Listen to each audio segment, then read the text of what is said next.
Hi everyone, and welcome to this mini lecture on inclusion and belonging. This lecture is intended to be complementary to the textbook chapter for the course.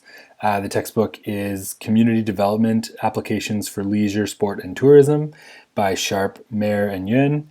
And this is the lecture to be complementing the third chapter, which is Fostering Inclusion and Belonging.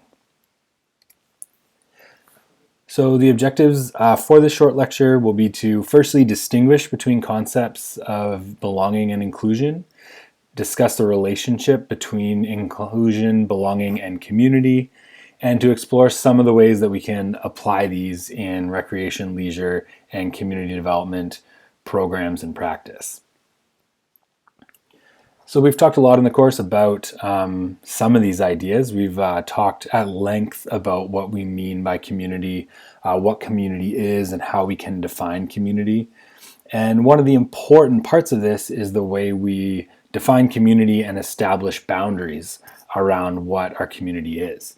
So in order for us to have a community, to have a sense of belonging, there needs to be both an in-group and an out-group. Right? To understand what a community is, you have to understand what a community is not. As a result, in order to understand who belongs, we need to understand who doesn't belong. Or who is included, we need to know who is excluded. So hopefully in this lecture, we can unpack some of these ideas, talk a little bit more specifically and clearly about what these terms mean and how we can kind of theoretically conceptualize them.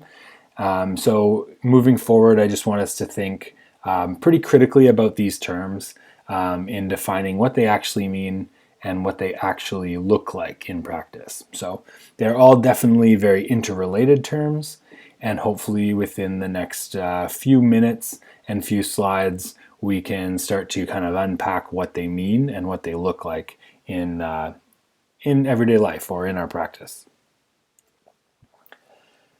So first, we have belonging. Belonging is essentially a feeling.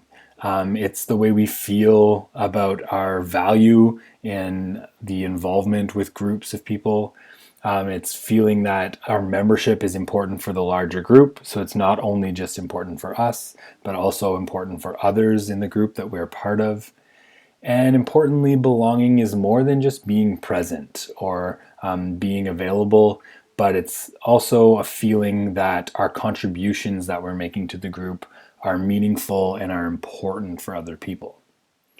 So to kind of summarize this, we could say that belonging is the outcome of community. So by having a community, by feeling like we are a valued member and contributing person, this may result in this outcome, which is what we call belonging, or what we understand as belonging, what we feel as a sense of belonging.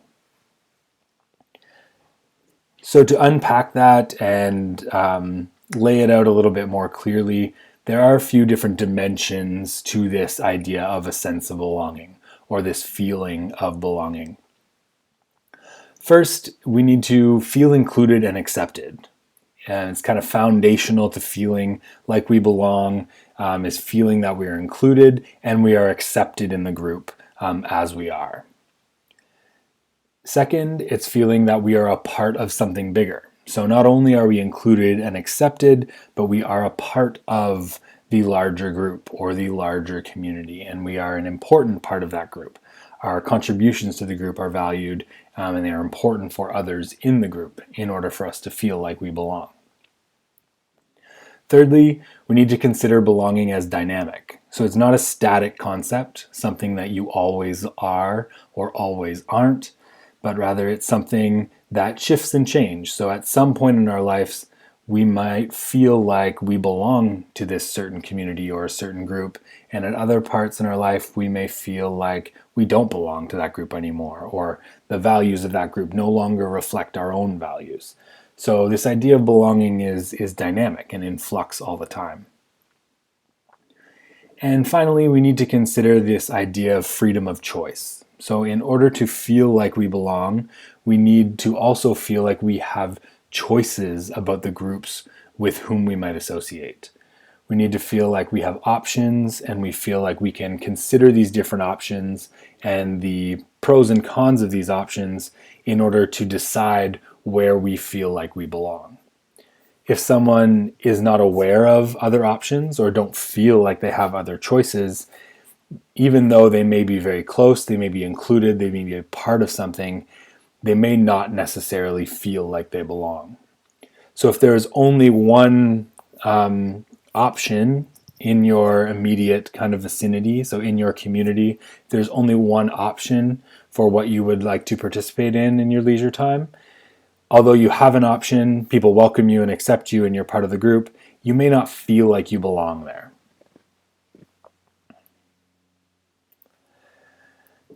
Next, we have the idea of inclusion. So if belonging is a feeling, inclusion is more of a process. We could say that inclusion is the process through which we build or create or foster a sense of belonging. And because it's a process, we need to think about it as the actions or steps that we can take, either individually or as a group, to engage different types of people in our communities or in our social groups.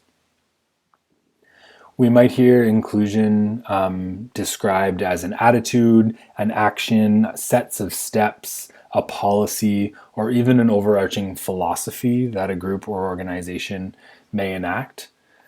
But when we hear this word inclusion, I want you to think really critically about what that really means and what acting inclusively or acting on these kind of towards these inclusive approaches really means and how that is being affected. So to break it down a little bit more clearly, in order to move towards inclusion, we need to think beyond feelings. So think beyond feelings of belonging and address the realities of belonging. And what that means is inclusion requires us to take actions which facilitate meaningful engagement.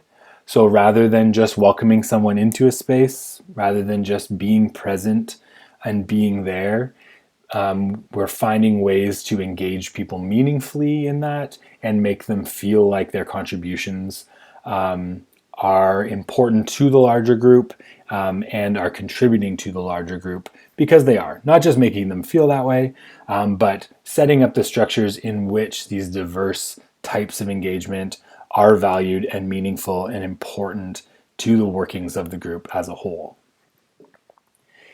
In order for us to understand inclusion and what inclusion looks like, we also need to acknowledge that there's a reason that someone is not part of the group or is not experiencing that sense of belonging. Effectively, in order for inclusion to happen, it means we need to understand the structure or the system which excludes someone, and then we need to remove the barriers to that meaningful and full participation. Arguably, if we're not removing a barrier or taking steps to dismantle a barrier, a constraint that someone experiences to participating, then we're not actually engaged in this process of including people. So we've had discussions in other lectures about social justice and what social justice means. These ideas of inclusion are really built on a lot of the same principles. So ideas such as equity, fairness, respect, and justice, working together towards systems of justice. It's important to consider there that barriers can be both physical or structural barriers, so things like having a cost to participate or access to transportation in order to get there, but they can also be more social, so things like overarching ideas that this activity or organization is only for girls or only for boys, and people of different genders aren't welcome into that space or aren't encouraged to make that choice, to see that as one of their options. So in order to understand inclusion, I find this diagram a really, really helpful diagram because it helps us break down these ideas and think really clearly about this. So on the bottom left, we have the diagram representing exclusion. And this one is pretty straightforward. We have the homogeneous, kind of similar group in the middle.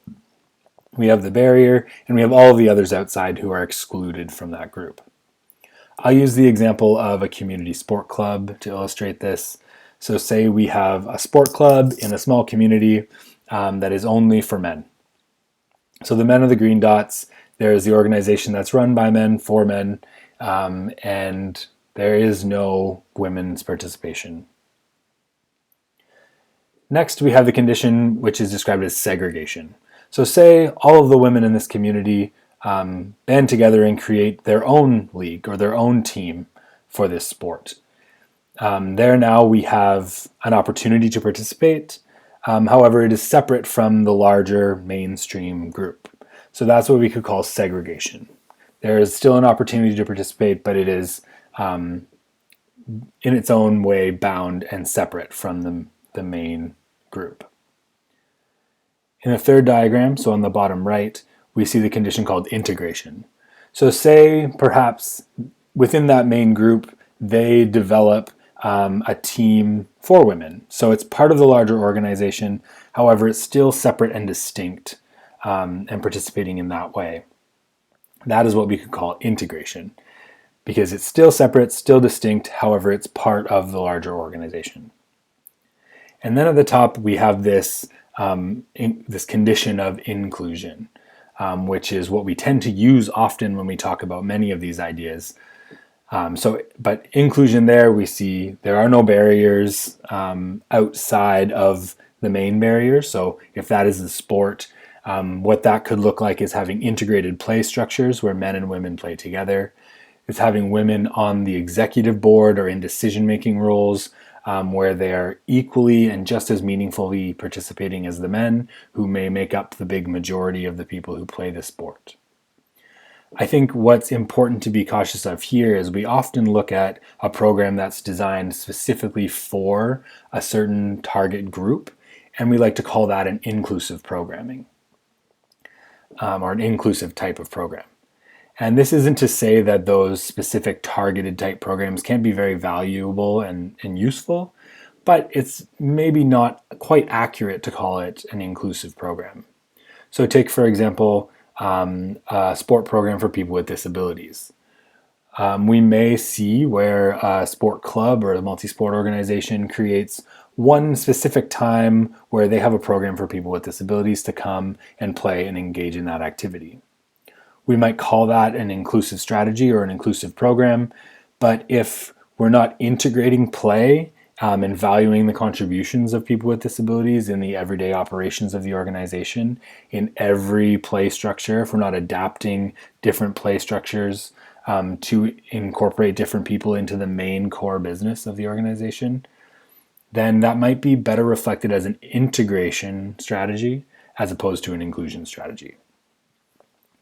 So just helpful diagram to get us think about the ways that this can look and how this might look differently in different contexts, and how we can be really kind of precise and sharp in the way we use these terms.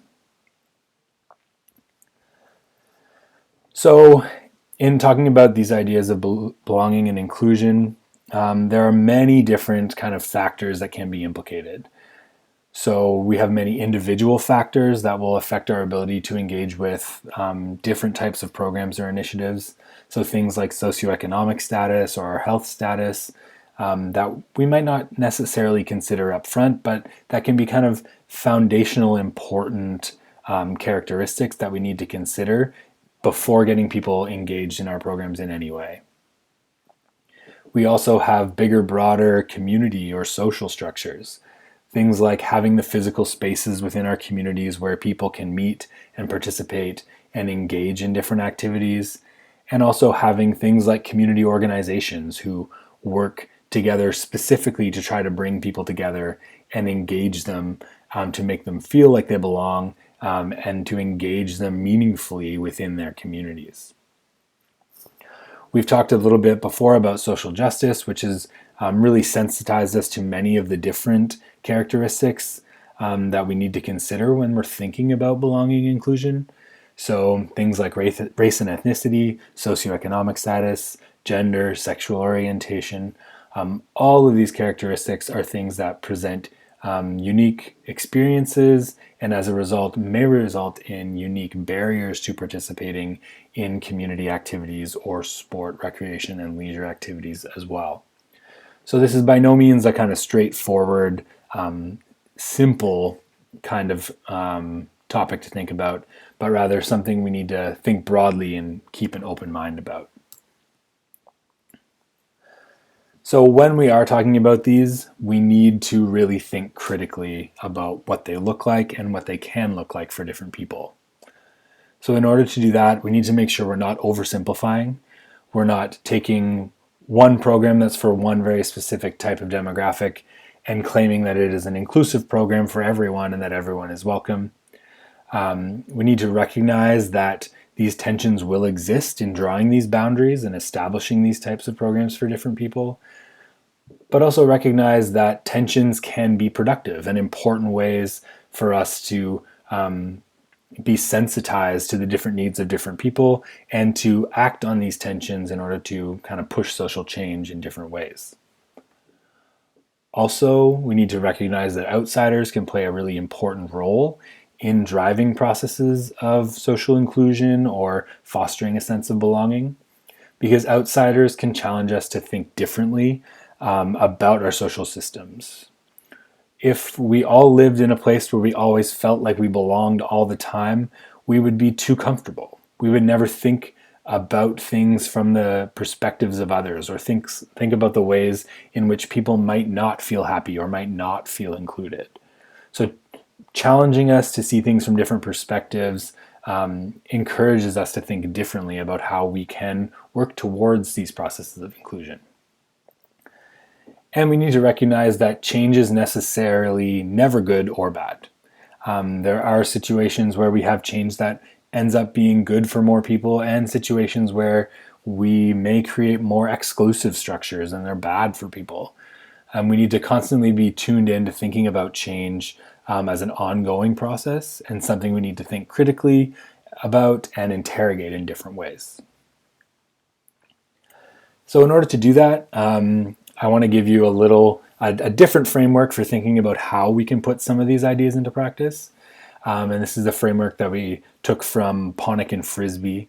And essentially this gets us to think about these processes of inclusion and belonging at different levels of interaction. So first, we have this psychosocial level. So this level that is closest to the people in our communities. And at this level, we might think about inclusion or belonging as feelings of trust and safety, feeling like we're accepted and feeling like we belong in the group, and having our contributions recognized, right? Recognizing that we're there, that we're participating.